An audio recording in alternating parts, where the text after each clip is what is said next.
오늘 우리에게 주시는 하나님 말씀을 우리가 함께 받겠습니다. 요한일서 2장 12절에서 14절까지인데 한 절씩 읽고 그 다음에 14절은 같이 읽도록 하겠습니다. 12절 제가 먼저 읽습니다. 자녀들아, 내가 너희에게 쓰는 것은 너희 죄가 그의 이름으로 말미암아 시험을 받았음이요 사함을 받았음이요. 아비들아, 내가 너희에게 쓰는 것은 너희가 태초부터 계신 이를 알았음이요 청년들아, 내가 너희에게 쓰는 것은 너희가 악한 자를 이기었음이라. 14절 함께 읽겠습니다. 아이들아, 내가 너희에게 쓴 것은 너희가 아버지를 알았음이요 아비들아, 내가 너희에게 쓴 것은 너희가 태초부터 계신 이를 알았음이요 청년들아, 내가 너희에게 쓴 것은 너희가 강하고 하나님의 말씀이 너희 안에 거하시며 너희가 흉악한 자를 이기었습니다. 아멘. 하나님 말씀입니다. 모두 자리에 앉겠습니다. 자, 오늘은 요한일서 강의 이제 5번째 시간인데 설교 제목이 성도는 무엇으로 사는가? 자, 여러분이 성도님이시잖아요. 여러분은 무엇으로 살까요? 성도가 가지는 정체성에 대한 말씀을 오늘 좀 나누려고 합니다. 여러분도 경험해 보셨겠지만 혹시 여러분 중에 오랫동안 반복되어서 짓는 죄로 인해서 이 죄는 내가 죽을 때까지 못 이기나 보다. 이 죄의 습관은 끊을 수 없나 보다. 이렇게 생각하는 분들이 혹시 계실지 모르겠어요. 저도 옛날에 그랬습니다. 저도 어떻게 이겨. 그리고 예수님을 믿어도 어떻게 사람이 바뀌겠어. 그냥 자기 성질대로 믿는 거지. 그런데 이게 얼마나 잘못된 생각인지를 우리가 알아야 합니다. 정말 그럴까? 예수님을 믿어도 여전히 이길 수 없는 죄는 그대로 남는 거고, 여전히 습관적인 죄에 묶여 살아야 되고, 예수님 믿어도 내 성질대로 믿는 거지. 아니요, 절대 그렇지 않습니다. 이거는 마귀가 완전히 우리를 속이는 거예요. 여러분, 절대로 추워도 그런 생각을 눈꽃만큼도 갖춰서는 안 됩니다. 왜냐하면 우리는 성경을 진리로 삼아야 되니까. 성경은 그렇게 말하지 않아요. 자, 고린도 후서 5장 17절 말씀 제가 읽어드립니다. 그런즉 누구든지 그리스도 안에 있으면 새로운 피조물이라. 이전 것은 지나갔으니 보라 새 것이 되었도다. 이 고린도후서 5장 17절 앞줄에 보면 누구든지 whoever 그렇게 되어 있는데, 이 말은 예수님 안에 있으면 변화되지 못할 사람은 없다라는 거예요. 여러분, 이 말씀을 정말로 믿게 되기를 축복합니다. 그래야, 이 말씀을 믿어야 또 죄에 끌려가지 않아요. 우리는 자꾸 어쩔 수 없는 거지라고 생각하는데 그렇지 않다니까요. 분명히 말씀하셨잖아요. 우리는 내 연약함대로 성질대로 예수 믿는 사람이 아니에요. 성경은 분명히 말합니다. 예수님 안에 있으면 새로운 피조물이 된다. 아무리 내 안에 습관적이고 은밀하고 내 몸의 일부처럼 되어진 죄라도 끊을 수 있다라는 거예요. 거듭난 성품으로 된다는 거예요. 그게 바로 성령의 열매잖아요. 여러분, 예수님 믿고 예수님 안에서 변화된 수많은 사람들의 예가 있죠. 근데 그 중에 저는 대표적인 사람 가운데 한 사람이 지금 이 요한일서를 쓰고 있는 사도 요한이라고 생각해요. 여러분, 사도 요한이 또 하나의 이름이 있었어요. 자, 마가복음 3장 17절을 볼게요. 마가복음 3장 17절에 보면 또 세베대 아들 야고보와 야고보의 형제 요한이니 이 둘에게는 보아너게 곧 우레의 아들이란 이름을 더하셨으며, 보아너게라는 말이 여러분 번개치고 그 다음에 조금 있으면 천둥치잖아요. 이게 우레라는 게 천둥 소리인데 예수님이 요한에게 너 별명이 이제부터 천둥이야 이렇게 이름을 붙여줬다는 거예요. 왜 그러냐면 배경이 있어요. 여러분, 누가복음 9장에 보면 예수님이 갈릴리를 떠나 예루살렘으로 가실 때, 여러분 이스라엘의 지형이 갈릴리를 떠나 예루살렘으로 가려면 중간에 사마리아라는 땅을 지나가야 됩니다. 근데 이제 예수님이 제자들과 갈릴리에서 이제 예루살렘으로 가는 길에 먼저 심부름꾼을 보내요. 어디로 보냐면 사마리아 땅에. 왜냐하면 3일 길을 가야 되는데 중간에 사마리아에서 묵을 숙소가 필요한 거예요. 그래가지고 이제 집집마다 예수님과 제자들이 묵을 방을 찾는데 사마리아 사람들이 거절합니다. 당신들에게는 내줄 방이 없다고 받아들이지 않아요. 그때 야고보와 요한이 엄청나게 화가 나가지고 이렇게 말해요. 자, 누가복음 9장 54절을 한번 볼게요. 주여, 우리가 불을 명하여 하늘로부터 내려 저들을 멸하라 하기를 원하시나이까? 여러분, 아무리 집을 내주지 않는다 그래도 지금 뭐라고 지금 얘기하냐면 하늘에서 불이 내려서 저들을 망하게 할까요? 이렇게 하는 거예요. 근데 그때 예수님이 어떻게 반응하셨냐면 이어지는 55절, 56절을 볼게요. 예수께서 돌아보시며 아마 엄청 꾸짖으셨을 거예요. 꾸짖으시고 함께 다른 마을로 가시니라. 그러니까 예수님이 엄청 혼을 내셨다는 거예요. 너희들 왜 이렇게 분하냐? 너희들 지금 그게 무슨 소리냐? 예수님은 지금까지 제자들에게 사랑의 복음, 용서의 복음을 전하셨는데 지금 예수님이 전하는 그 복음에 늘 함께 동고동락하는 제자들이 맞습니까? 아니, 그 묵을 집을 내주지 않는다고 막 불이 내려서 얼마나 이 요한이 혈기가 많고 분노가 많고 무시를 당하며 못 참는 거예요. 그냥 불이 내려가지고 저들을 그냥 아주 죽여버리라고 그랬는데 그랬던 요한이 예수님 안에 바뀝니다.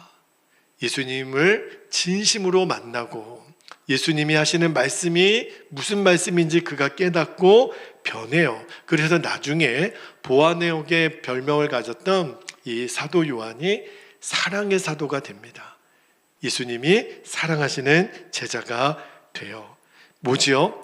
예수님 안에서 어떤 사람이라도 변화될 수 있는 증인으로 사도 요한을 하나님 보여주시는 거예요. 여러분, 본인이 그렇게 경험을 했기 때문에 보아너게의 우레 같은 내가 사랑의 사도가 된 것처럼 지금 초대교회 성도들에게 지금 사도 요한이 말하고 싶은 게 뭐냐면 여러분도 예수님 믿고 구원받았다면 새로운 피조물이 됩니다.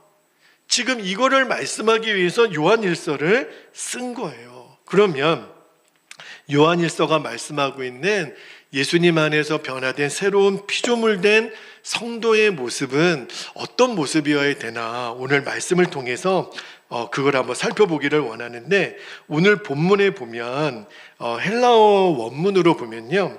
왜냐하면 뭐뭐이기 때문이다. 영어로 보면 because of라고 되어 있는데 그 뜻을 갖고 있는 호티라고 하는 접속사가 6번이 나와요. 그래서 제가 여러분에게 조금 더 번역상 이해가 되기 쉽게 현대인의 성경하고 새번역 성경을 참고해서 이 호티, 왜냐하면 뭐뭐이기 때문이다라는 뜻을 살려서 제가 오늘 말씀을 다시 한번 쉽게 여러분에게 읽어드릴게요. 12절을 먼저 볼게요. 12절에 보면 자녀들이여 내가 이 편지를 여러분에게 씁니다. 왜냐하면 여러분의 죄가 예수님의 이름으로 용서받았기 때문입니다. 첫 번째가 죄가 용서받았기 때문입니다. 그 다음에 13절 보세요.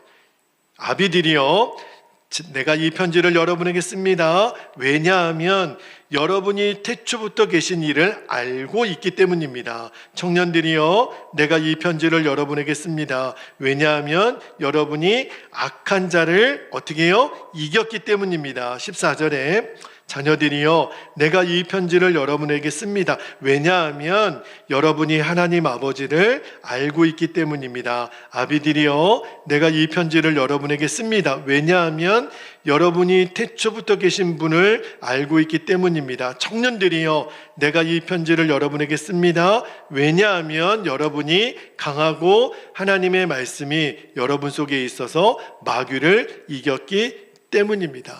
자, 오늘 우리가 읽었던 12절, 13절, 14절 말씀 안에 예수 믿고 구원받은 성도, 예수님 안에 새로운 피조물이 된 성도를 세 가지로 요약을 하고 있어요. 그 말씀을 여러분에게 드릴게요. 자, 성도는 무엇으로 사나? 성도가 가지는 정체성이 뭔가? 자, 첫 번째는요, 지금 요한사도가 이렇게 말해요. 성도는 예수님의 이름으로 죄사함을 받은 자다. 여러분 잘 기억해 두세요. 우리는 죄사함을 받은 자다. 이게 우리의 정체성이에요. 죄사함을 받았기 때문에 더 이상 죄가 우리를 지배할 수 없게 됐다는, 여러분 이 말씀을 믿는 성도랑 믿지 않는 성도의 삶이 너무 달라요. 여러분 기억나시죠? 제가 요한일서 강의 두 번째 시간에 그런 말씀을 드렸어요. 예수님을 믿는 성도는 날마다 빛 가운데 나아가는 게 뭐예요? 내가 죄를 더 이상 숨기지 않는 거예요. 빛 가운데 나아간다는 것은 설령 내가 오늘 죄에 또 무너졌다 하더라도 숨기지 않고 회개의 자리로 나아가는 거예요. 왜요? 예수님의 피가 내 모든 죄를 이미 깨끗하게 씻어주셨기 때문에. 할렐루야. 여러분, 내 존재가 깨끗해졌기 때문에 더 이상 죄를 그대로 두고 싶지 않아요. 여러분, 얼마 전에 지난 여름에 우리 교회가 주차장에 아스팔트를 깔았습니다. 근데 그 전에 이렇게 흙바닥으로 되어 있고 이렇게 가장자리에 타이어가 있는데 타이어에 물이 고여 있다 보니까 악취가 나요. 고인 물이 썩잖아요. 그리고 희한하게 그렇게 지저분하니까 사람들이 담배꽁초를 버리고 휴지를 버리고 쓰레기를 거기다 버리더라고요. 그래서 늘 우리 권사님 집사님들이 풀을 뽑고 쓰레기를 버리고 청소하는데 애를 먹었거든요. 그런데요, 여러분 아스팔트로 바닥을 깨끗하게 정리가 되고 나니까 희한한 일이 일어나더라고요. 쓰레기를 버리는 사람이 없어요. 휴지를 갖다 버리는 사람이 없어요. 왜 그러냐면 사람은 본성적으로 깨끗한 곳에는 더럽게 하기가 싫은 거예요. 마찬가지로 예수님이 우리의 마음을 깨끗이 씻겼기 때문에, 존재 자체가 깨끗해졌기 때문에 죄를 두고 싶지 않은 거예요. 여러분 이게 바로 회개가 주는 축복입니다. 성도는 어떤 사람이에요? 이미 내 죄가 용서함을 받았다라는 것을 믿는 거예요. 그런데 이거를 믿지 않는 사람은 회개 자리로 나아가지 않아요. 어차피 쓰레기 버리면 또 더러워질 건데, 어차피 죄로 얼룩진 인생 회개한다고 뭐 내가 달라지나? 죄책감은 있지만 죄사함에 대한 믿음이 없기 때문에 회개하지 않아요. 그러면 어떤 일이 벌어지죠? 그러면 계속해서 내가 죄의 종로를 타는 거예요. 여러분, 하나님은 회개하는 자에게 완전한 용서를, 죄사함을 약속하셨거든요. 자, 말씀 한 구절만 볼게요. 시편 103편 12절 13절에 보면 잘 보세요. 동이 서에서 먼 것 같이 우리의 죄과를 우리에게서 멀리 옮기셨으며 아버지가 자식을 긍휼히 여긴 같이 여호와께서는 자기를 경외하는 자를 긍휼히 여기시나니.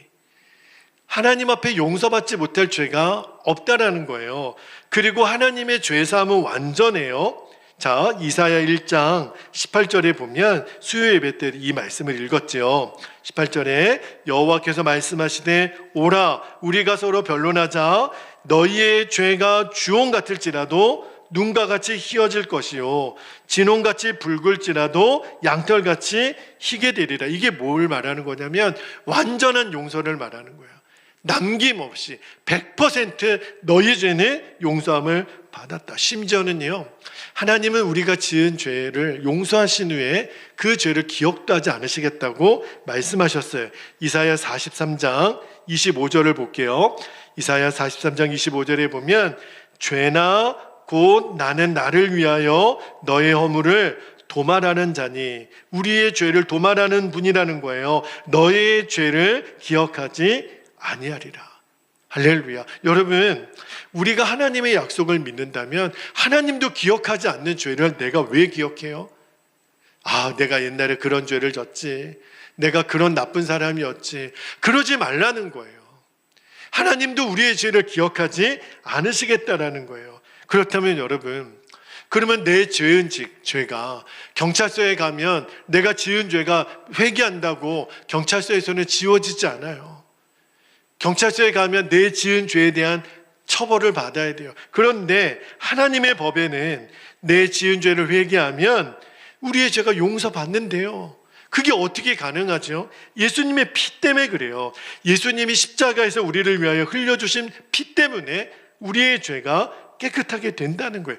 저의 말이 아니라, 자, 요한일서 1장 7절, 우리가 이미 보았던 말씀인데요. 요한일서 1장 7절에 그 아들 예수의 피가, 우리가 잘나서 선행을 해서 똑똑해서가 아니라 그 아들 예수의 피가 우리를 모든 죄에서 깨끗하게 하실 것이요. 할렐루야. 여러분, 은혜예요. 왜 내 죄가, 내 스스로는 내 죄를 없이 할 수가 없어요. 근데 예수님의 피가, 그러면 여러분, 우리가 그 은혜를 누리기 위해서 우리가 할 일은 뭐죠? 그거를 받아들이는 거예요. 맞습니다, 주님. 회개하면, 빛 가운데 나아가면, 성도는요, 어떤 사람이에요? 회개하면 완전한 용서함을 받은 사람이라는 거예요. 그래서 우리가 요한일서 1장 9절을 봅니다. 만일 우리가 우리 죄를 뭐하면요? 자백하면, 회개하면 그는 미쁘시고 의로우사 우리 죄를 사하시며 우리를 모든 불의에서 깨끗하게 하실 것이요. 분명히 말씀하셨어요. 예수님의 피로 우리들의 죄는 사해졌을 뿐만 아니라 깨끗해졌다는 거예요. 그러므로 여러분, 절대로 여러분이 과거에 어떤 죄를 졌더라도 나는 더러워, 나는 이미 망했어, 나는 어쩔 수 없어, 이거는 절대 하나님의 뜻의 고백이 아니에요. 성도의 정체성 첫 번째는 나는 하나님으로부터 완전한 용서를 받은 사람이다. 두 번째는요, 오늘 요한사도가 뭘 말하냐면 여러 번 반복해서 말하지만 성도는요, 악한 자, 사탄을 이긴 자라고 말씀해요. 여러분, 현실적으로 보면, 경험적으로 보면 내가 사탄을 이겼나? 악한 자를 이겼나? 이게 잘 이해가 안 돼요. 왜냐하면 많은 성도들이 거의 날마다 마귀에게 넘어지는 일이 비일비재하기 때문에, 그래서 성도들 중에 마귀는, 사탄은 무서운 존재다라고 생각하는 사람들도 굉장히 많아요. 그런데 여러분, 사실은 반대예요. 여러분, 저는 성도들에게 가르칠 때 마귀를 이렇게 가르칩니다. 마귀는 똥이다. 여러분, 똥이 무서워서 피합니까? 아니에요. 똥은 더러워서 피해요. 마귀는 똥과 같은 존재예요. 무서운 존재가 아니에요. 어떤 존재예요? 더러운 존재예요. 그런데 왜 우리가 마귀를 무서워합니까? 반대라니까요. 사실은 마귀가 우리를 무서워해요. 왜 그런지 말씀을 드릴게요. 여러분, 개들이 막 짖습니다. 조금만 개도 엄청 짖어요. 개들이 왜 짖는 줄 아십니까? 제가 개는 훌륭하다 그 프로그램을 보니까요, 개가 왜 짖는 줄 아십니까? 지가 무서워서. 자기가 무서우니까 짖는 거예요. 그게 개의 본성이라는 거예요. 여러분, 마귀가 왜 우리를 공격하는 줄 아십니까? 지가 무서운 거예요. 마귀는 우리 성도들을 무서워합니다. 우리가 자기를 공격할까 봐. 그러니까 마귀도 알죠. 사탄은요, 자신이 예수를 믿는 성도들을 이길 수 없다는 사실을 마귀도 알아요. 여러분, 왜 사탄이 예수 믿는 성도를 이길 수가 없죠? 왜냐하면 예수님이 십자가로 이미 마귀를 이기셨기 때문에. 자, 골로새서 2장 15절을 볼게요. 골로새서 2장 15절에 보면, 보세요. 통치자들과 권세들을 무력화하며 드러내어 구경거리로 삼으시고 십자가로 그들을 이기셨느니라. 여러분, 여기 보면 통치자들과 권세들을 뭐 했다 그랬냐면 무력화했다 그랬어요. 여러분, 무력화했다라는 말이 무슨 말이냐면, 쉽게 말하면 상대방이 가지고 있는 무기를 빼앗는 거예요. 여러분, 전쟁을 할 때 내가 무기가 없어요. 근데 상대방이 총을 들고 꼼짝마 그러면 어떻게 되죠? 손을 들어야 돼요. 포로가 되는 거예요. 항복했다는 거예요. 지금 하나님이 십자가에서 예수님의 피로 말미암아 마귀가 갖고 있는 그 무기를 완전히 다 빼앗아서 무력화시켰다라는 거예요. 그러면 여러분, 우리가 마귀에게서 빼앗은 무기가 뭘까요? 마귀는 두 가지 무기로 우리를 계속 공격했어요. 첫 번째는 죄죠. 근데 그 죄의 무기를 예수님이 십자가를 지시고 우리들의 죄값을 대신 지불하시고 마귀가 우리 성도들을 죄로 공격하는 것을 무기를 빼앗았어요. 그러니까 마귀는 더 이상 죄로 성도를 공격할 수가 없어요. 또 하나 마귀가 가지고 있는 무기가 있어요. 그게 뭐냐면 사망이에요. 그런데 여러분, 이 사망도 십자가에서 예수님이 죽으셨지만 그 다음에 어떻게 하셨어요? 부활하셨어요. 이제는 마귀가 갖고 있는 치명적인 두 가지 무기, 죄와 사망의 권세가 완전히 마귀가 무장해제 당한 거예요. 그러니까 마귀는 우리를 무너뜨릴 수가 없어요. 왜? 십자가로 예수님이 이미 승리하셨고 십자가에서 승리하신 예수님의 권세를 우리 성도들에게 주셨으니까. 할렐루야. 여러분, 마귀는 오히려 우리를 무서워한다니까요. 우리가 마귀를 무서워할 이유가 없어요. 이제 더 이상 마귀가 죄와 사망의 권세로 성도들을 지배할 수 없다라는 것을 마귀가 압니다. 그래서 예수님의 십자가를 붙들고 사는 성도를 마귀도 무서워하죠. 그래서 마귀가 쓰는 작전이 뭔지 아십니까? 우리를 유혹하는 거예요. 예수님 사랑보다 세상 사랑이 더 달콤하다고. 그리고 말도 안 되는 환난과 핍박으로 우리에게 역사하죠. 그래서 여러분, 우리가 마귀랑 싸워야 될 이유가 여기 있는 겁니다. 마귀는 계속 우리를 공격하죠. 그러나 우리를 건들 수는 없어요. 고작 한다는 게 핍박하고 고난으로 역사하는 거죠. 여러분, 왜 우리가 마귀랑 싸워야 되고 왜 또 싸울 수 있는 이유가 뭐냐면 예수님이 십자가로 승리했으니까. 이미 마귀는요, 무장해제를 당했다니까요. 그래서 우리는 마귀랑 싸우면 승리하는 거예요. 그런데 우리의 문제가 뭐냐면 안 싸우는 거예요. 싸우면 승리하게 돼 있는데 알아서 마귀의 공격을 그냥 속수무책으로, 너무 바보 같은 거죠. 그래서 여러분, 마귀랑 싸울 줄 아는 성도가 돼야 되는 거예요. 이미 이겼다는 거예요. 그러므로 마귀는 무서움의 대상이 아니라 싸워야 될 대상이다. 근데 여러분, 여기서 한 가지 더 기억해야 될 게, 마귀와의 싸움을 어떻게 싸우냐는 거예요. 총 들고 싸웁니까? 칼 들고 싸웁니까? 왜냐하면 마귀와의 싸움은 육의 싸움이 아니라 영의 싸움이기 때문에 영적인 무기가 필요해요. 그게 뭐냐면 하나님의 말씀이에요. 에베소서 6장 10절에 보면 하나님의 전신갑주를 입으라, 5가지 방어용 무기가 나오고 마지막 6번째 성령의 검, 하나님의 말씀에 대한 이야기가 나오죠. 여러분, 오늘 본문에 어떻게 하나님의 말씀으로 성도를 이기는지 14절을 한번 볼게요. 하나님의 말씀으로 사탄을 이기는지 14절에 보면 이렇게 나옵니다. 너희가 강하고 하나님의 뭐가요? 말씀이 너희 안에 거하시며 너희가 흉악한 자를 이기었습니다. 흉악한 자를 이기기 위해서는 전제가 필요해요. 우리가 강하고 십자가에서 용서받은 것을 믿고 하나님의 말씀이 내 안에 거하면, 그러면 흉악한 자를 이기는구나. 그래서 여러분, 말씀 안에 거하는 시간이 너무너무 중요해요. 우리가 매일마다 말씀을 읽고 우리가 오늘 읽은 말씀 이렇게 아멘하여 올리지요. 여러분, 이게 그냥 하는 게 아니에요.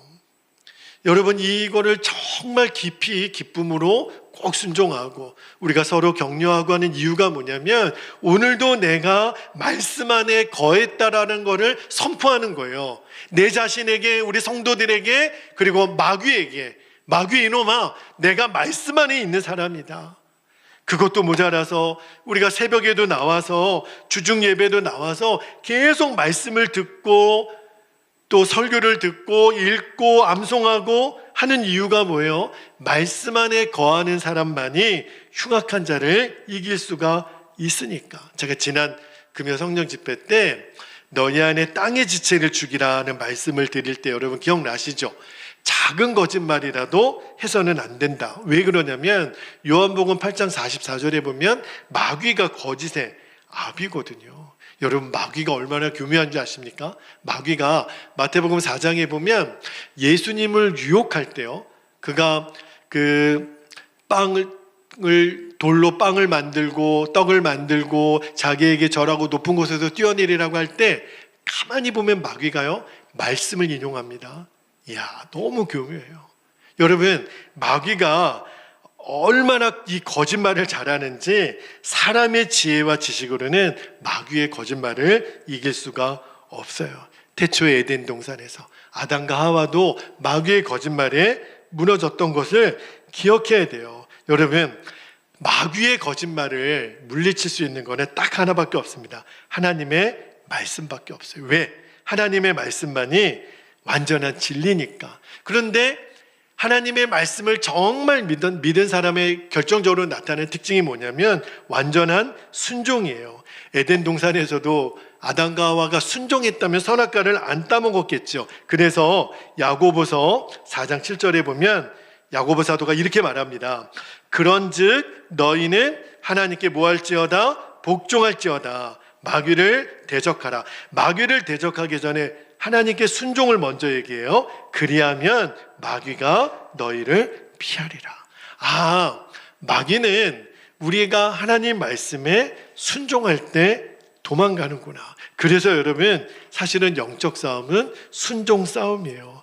마귀가 우리를 유혹할 때 쓰는 방법이 뭐냐면 진짜 별의별 이유를 다 갖다 붙여가지고 순종 못하게 합니다. 이 정도는 괜찮아. 사람이 살면서 어떻게 모든 말씀을 다 지켜? 네가 무슨 목사야? 이러면서 결국은 불순종하게 만들어요. 또 환경에 어려움을 주죠. 상황에 어려움을 주죠. 그러고서 마귀가 이렇게 말합니다. 야, 네 코가 석잔데 이렇게 힘들고 어려운데 일단 먹고 살아야지. 상황이 나아지면 너도 좀 먹고 살만하면 그때 순종하는 거지. 마귀가 이렇게 우리에게 이유를 갖다 붙여서 결국은 불순종하게 만드는 거예요. 여러분, 많은 성도님들이 목사님, 순종해야 된다는 걸 아는데 순종이 너무 어렵습니다. 그래서 여러분, 오늘 본문이 말씀하고 있는 마지막 세 번째, 사도 요한이 말하는 성도의 정체성을 분명히 알아야 돼요. 그래야 순종을 이길 수가 있어요. 자, 세 번째 성도의 정체성이 뭐냐면 성도는 하나님과 그 아들 예수 그리스도를 아는 자예요. 여기서 알다라고 하는 거는 히브리어로 야다. 이게 그냥 지식적으로 아는 게 아니라 인격적으로 아는 건데, 자, 여러분, 사도 요한이 이 세 번째 정체성이 있죠. 우리가 하나님과 예수님을 아는 자가 되는 것. 이게 요한일서가 제일 많이 강조하는 부분이에요. 성도가 누구죠?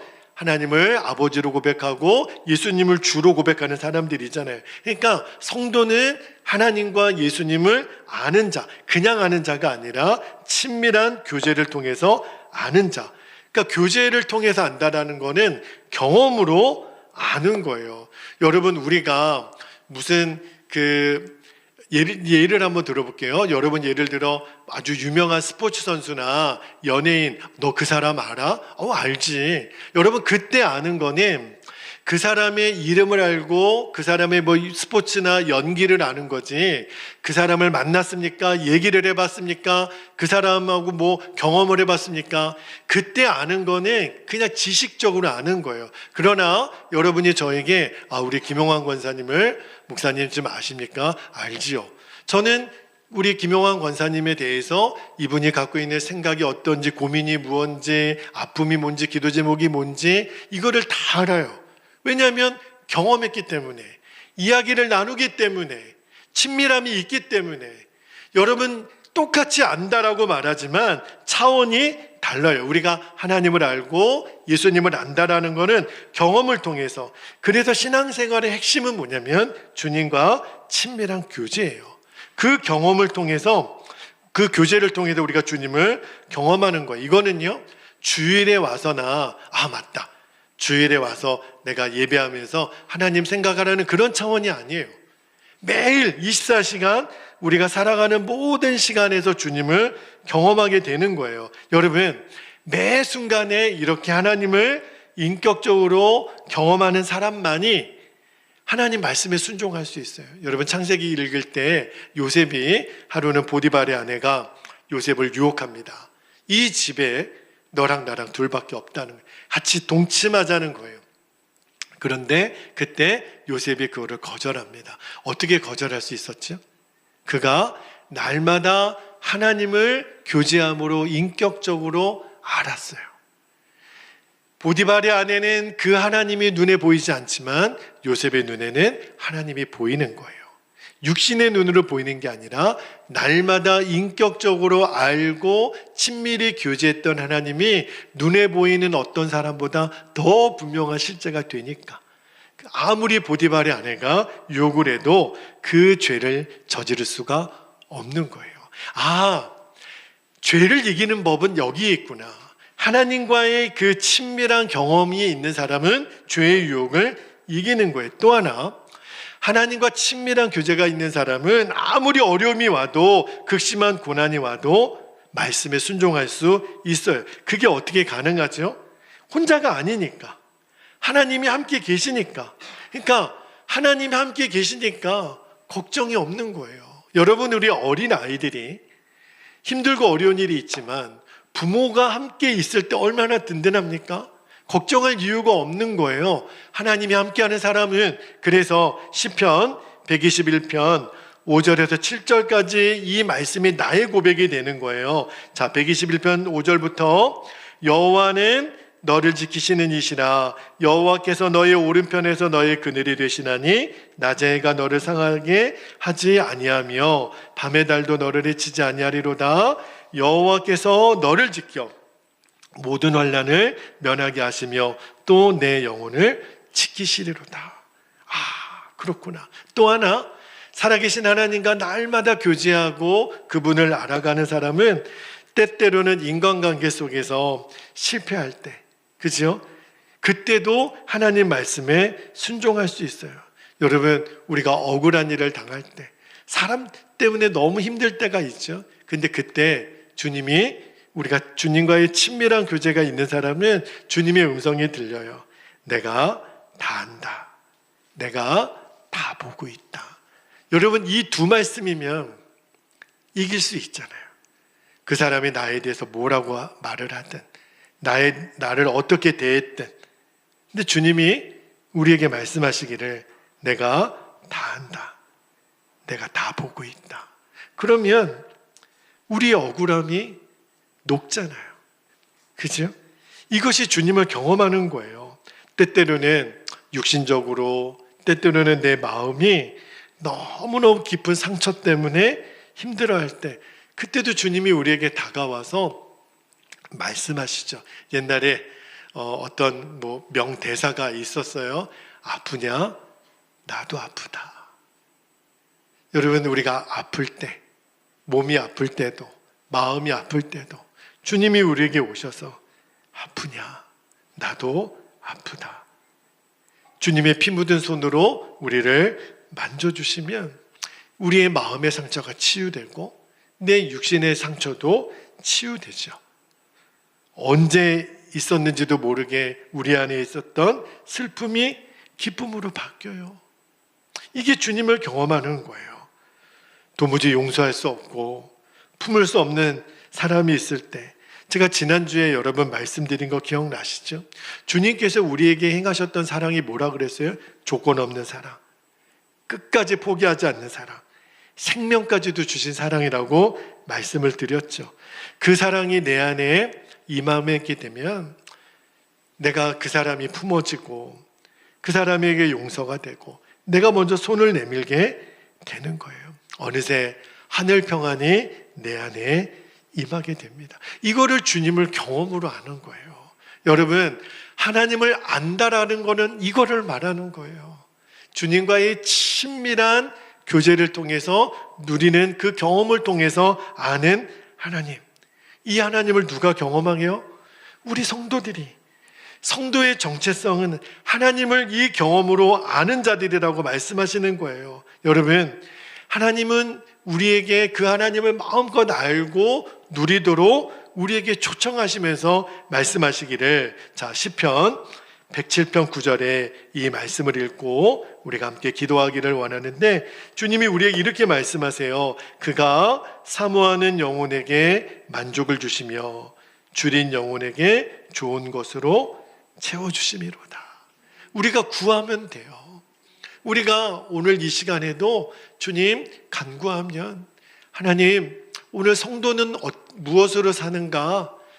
성도는 이렇게 사는 사람들이라고 사도 요한이 우리에게 세 가지를 말씀하신 거를 내가 이제 붙잡았다면, 이제 여러분 그것이 내게 실제가 되도록 우리가 갈망하고 주님께 구하면 주시겠다는 거예요. 이제 우리 함께 기도하겠습니다.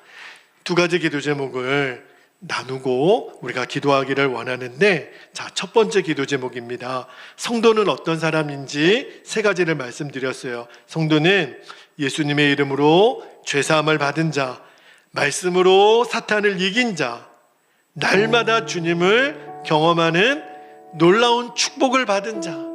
아, 그렇구나. 이게 성도구나. 성도는 교회만 다니는 사람이 아니라 죄사함 받았고 말씀으로 이기는 자, 날마다 주님을 경험하는 자이구나. 주님, 이 말씀이 내게 실제가 되게 해주십시오. 두 번째는 사도 요한이 오늘 구원받은 성도에 대한 말씀을 우리에게 증거했어요.